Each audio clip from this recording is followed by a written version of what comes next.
కీర్తన 83. దేవ ఊరకుండకుము, దేవ మౌనముగా ఉండకుము, ఊరకుండకుము.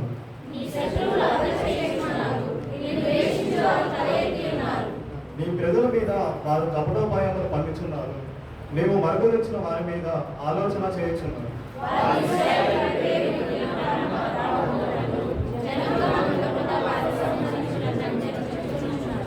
ఏక మనసుతో వారు ఆలోచన చేసుకొని ఉన్నారు, నీకు విరోధముగా నిబంధన చేయుచున్నారు.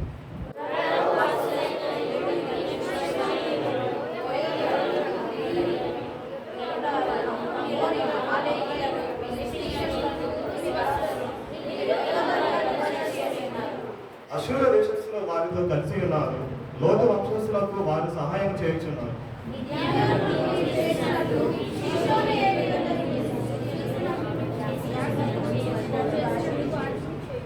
వారు ఎందరో రచించిరి, భూమికి పెంట అయ్యారు.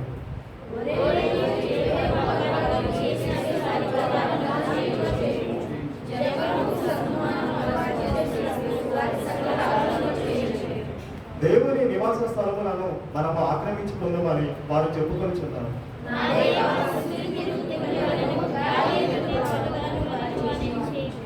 అగ్ని అడవిని కాల్చినట్లు, కాలుచించు కొండలను తగులు పెట్టినట్లు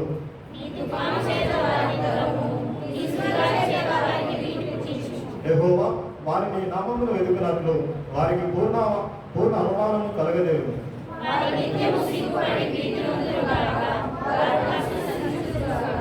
యెహోవా అను నామము ధరించి